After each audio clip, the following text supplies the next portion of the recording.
Hello and welcome back to my channel. My name is Sarah, and this is going to be a wrap-up video. Here we go.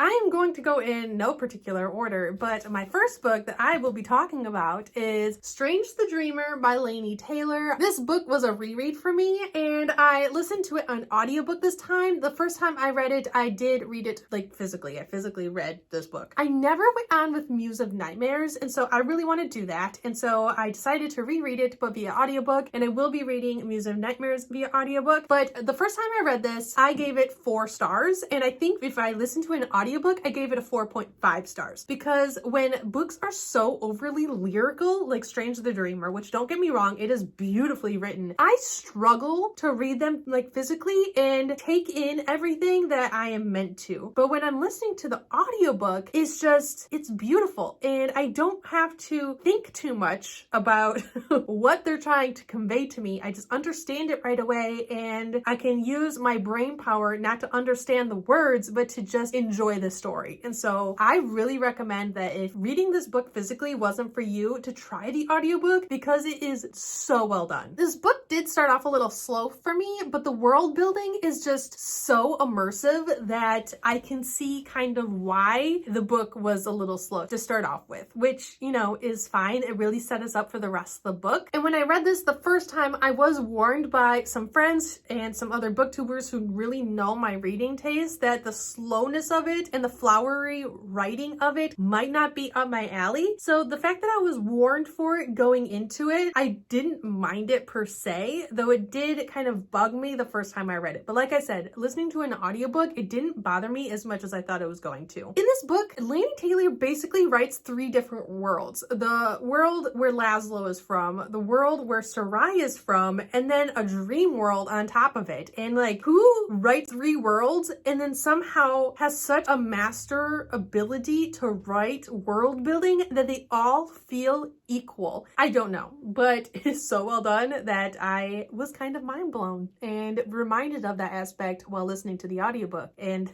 wow. Her writing is very descriptive and very flowery, and like I was saying, just there's a lot to it. But because she does it in such a way, you can imagine everything the characters are seeing, smell all the things the characters are smelling. She has this really amazing scene with cake, and you can basically like see it in your mind. And that writing is writing that if it's not done well, I struggle a lot. Like I said, I struggle with writing like Laini Taylor's, but I don't struggle with Laini Taylor. Does that make sense? I sure hope so. The complexity of the characters, of the plot, of the setting is all so intricate and beautiful. No one character is kind of left by the wayside. You get a lot from each and every character, where even throughout the first book, the character development from page 1 to whatever the last page is, 532, is such a leap, but it's done so well that it feels really natural. And I'm really excited to see how much of each character we get in the next book, which I do have on hold through my Libby app, but the hold is like 8 weeks long, so I'll get to it at some point. I don't want to say too much more about this book because I do feel like it's a book that you just need to start reading and then just enjoy. Because the writing is what it is, it's one of those books. It is just such an experience, just picking it up and just, it's kind of like living life. You don't know what's going to happen next. And when you read a synopsis for a book like this, I feel like it kind of gives things away, where it might even take away from the story. And so I really just recommend pick up this book, read this book. It's amazing, and I recommend it to people who even struggle with really intricate and descriptive writing like I do. Listen to the audiobook if nothing else. It's worth it. Not to mention the ending, which was a cliffhanger and really intense. You'll want to pick up Muse of Nightmares as soon as you finish this book, so take that with what you will. Next is Glass Sword by Victoria Aveyard, and if you've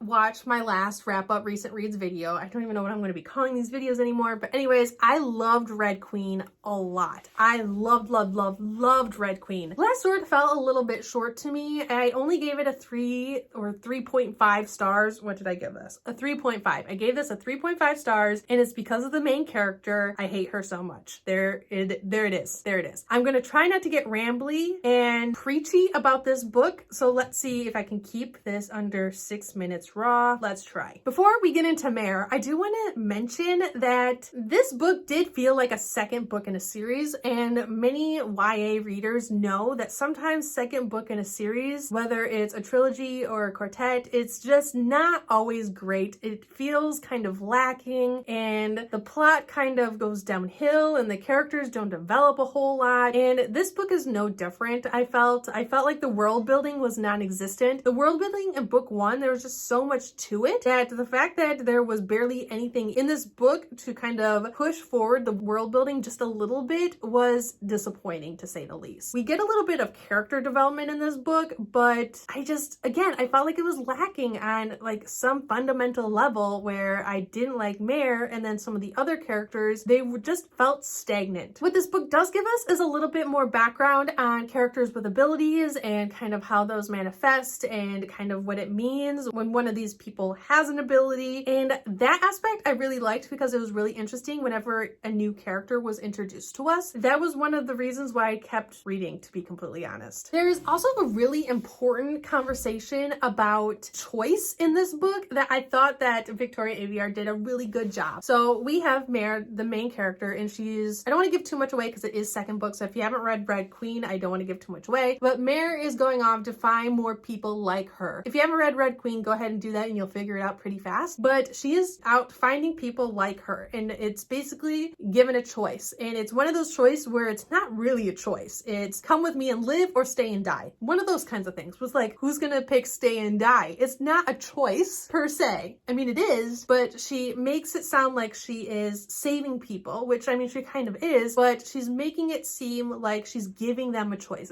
she didn't have, but it's not really choice. Picking life over death isn't a huge choice if you're just living your everyday life. But there's a character that's introduced who she is like, hey, I just escaped people that were basically torturing me, and I need to go save my brother because he is on the front lines of this war, and they are sending in his battalion to it's basically a suicide mission, and she does not want to go with Mare, and Mare is like, well, I see that you are a super strong person and we need you, so we're basically going to kidnap you. So the one instance where the choice of come with me and live or leave and die matters, Mare doesn't give this young woman this choice at all. She's like, oh, you don't want to come with us? Too damn bad. We're tying you up and we're taking you. Thanks for your service to the rebellion, whatever it's called. That's annoying. So here we are. Didn't like that. Everyone just goes along with it. Everyone goes along with Mare doing all these things, and I just want to first punch her and then punch everyone around her. So here we are.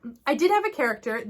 I'm not even going to say him or her. I want it to be a surprise, but I did have a character who was becoming like a favorite character of mine. I just saw so much potential. I wanted character development to just be there because we get a little snippet of this said person in book one, and then at the beginning of this book, and I just wanted more. I wanted this character to just be explored and given to us on like so many different levels, and Victoria kills this person off at like the, I don't know, 80% mark. And so I was getting emotionally attached, becoming one of my favorite characters, and gone. When you're talking about a book where there is a rebellion and there is people of power and people who are being basically suppressed in every way, there's going to be deaths. I just didn't want this said person to die. So here we are. Emotional impact was definitely there. And just to say a little bit about Mare as a human being, this is going to be semi-spoiler. So Mare as a human being is one of those people who she's coming into her powers and what it means to be a person like her. I don't want to give too much away, but okay, it's like the first 30 pages of book one. But won't give anything away, but she's coming into herself. She's coming into what it means to be someone who is like her. And she is now someone who has a lot of power who didn't have any power growing up. And so now there are people around around her, who are following her, who are doing what she asks, what she says, what she demands, and not going against her in any which way. So we have, let's say character A is Mare. There is a character in this book who's come with Mare on her journey to save a bunch of people that are like her. But character B has a really sketchy past, but character B is also turning over a new leaf and doing a lot to redeem themselves and not getting any recognition for it. And Mare is basically like, hey, character B, you have a really sketchy past, so you need to do exactly what I say when I say it, and you can't speak out about it at all. But I'm going to use you in many different ways, whether it's murdering or becoming even semi-intimate with you. It doesn't matter because you have a sketchy past and you can't speak out. And that angers me so much. If you have read Glass Sword and you want more in-depth thoughts about Mare and my thoughts about Mare with character B, because you probably know who character B is if you've read this book. I am rambling. I said I wouldn't. Please go check out my Goodreads review of Glass Sword. I will link it down below on Goodreads, and yeah, enjoy that. I do get a little rambly there, more so here, and we're just gonna have to go with it. So I need to stop talking about this book. The next book is Slayer by Kiersten White, and I had a few different feelings and thoughts about this book. It is set in the same world as Buffy the Vampire Slayer, the TV show. I didn't grow up with Buffy the Vampire Slayer. I didn't have cable growing up, so I went into this book not maybe knowing some of the humor and some of the references made in this book, but it is still written in a way where you don't have to have read Buffy the Vampire Slayer to understand and appreciate the book. There are just some things that might be lost to you, which I can understand. I haven't liked Kiersten White's writing in the past. I do have And I Darken, which I really want to get to, but I've been putting it off because I didn't like her Paranormal series. I think that's what it's called. I didn't like it. I read the whole thing. It was a lack of plot development with the writing style that really just turned me off of it, but I did like Slayer a lot more. I gave it 4 stars. The mystery aspect of this book had me very interested. You didn't know who to trust. You didn't know who was doing what. There was just a big dark cloud of uncertainty just draped over this book and all of its characters and the plot and the mystery and what's going on, and love that. There are a few sections in this book. They are kind of like inside the head of a character. You're not told who the character is until like the very last page, but I was about maybe 40% through this book where I'm like, I bet it's this person. Though I wasn't sure, I just had this inkling in the back of my mind where I felt relatively certain that this person was who they were. And I turned out to be right, but every other mystery aspect of this book I didn't really see coming. There was one character who was acting suspiciously kind, and I was like, this person is too nice. And it seems a little sus. So here we are. I'm not going to say much more about that, but I did really like all of the different mystery aspects of this book, who each character was. Yeah, each character has a deep, dark secret. You don't know what these secrets are exactly, and you don't know how they connect all the characters, but they connect almost each and every one of them, and I appreciated that so much. There's also a really complicated family dynamic in this book where I can see why it was so complicated, though they could have saved each other so much hurt if they just spoke to each other, but instead they kept secrets from each other because, like I said, this book is just a secret on top of a secret on top of a secret. But I really liked it. Usually I don't like the miscommunication trope, but this was done differently. It was done in a way that didn't feel like it was a miscommunication. It just felt like a family keeping secrets from each other and inevitably hurting each other when they didn't necessarily mean to. So here we are. The next 2 books are kind of going hand in hand, but that is Pawn and Night by Karen Lynch. I will start with Pawn because it is book 1 in this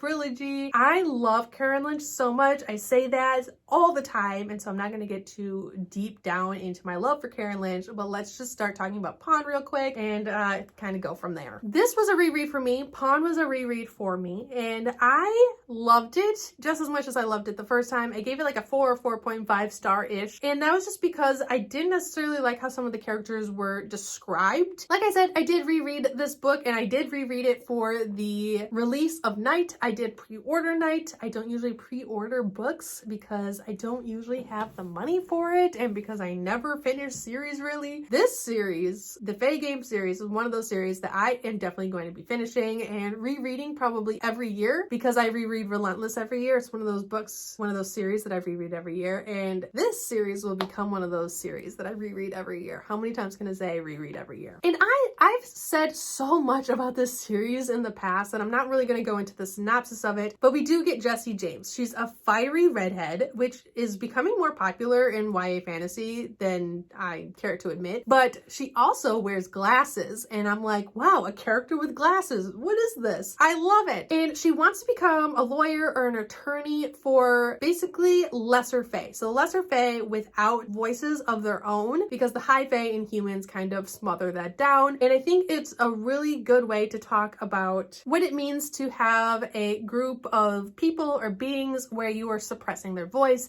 And so I thought it was just a really nice way to do that. And I thought it was done really well. But when Jessie James' parents are kidnapped, because they're kidnapped, she kind of has to put that dream aside where she was trying to get money put together for college because her family couldn't really afford it to begin with. But now she is kind of focusing on finding her parents, finding who took them, finding why they were taken. And so her needs and her dreams have kind of shifted a little bit. And so now she has become a bounty hunter, and she's doing it in her own way. She's not just the regular bounty hunter out there bounty hunting. She is taking these lesser fae or even major fae or creatures or monsters, and she is bringing them in a more respectful way than any other bounty hunter because she knows how these lesser fae are kind of being treated. And it's just really nice to see that this character who has focused on book smarts is kind of going above and beyond, and she is proving to those kind of muscle heads that you need book smarts to be able to do this job correctly. And so she does have a little bit of kind of that muscle training because her father's like, hey, you're not going to become a bounty hunter, but I still want you to know how to protect yourself. And so she has had a little bit of training in that, but she focuses mostly on her book smarts. So she relies on the knowledge that she's gotten that she was using to become an attorney for lesser fae, and she's using that knowledge to basically kick butt in this world that, one, doesn't really have a lot of female bounty hunters in her city alone. I think she's like the third one, and what that means basically. And I really, really liked that. The love interest in this book,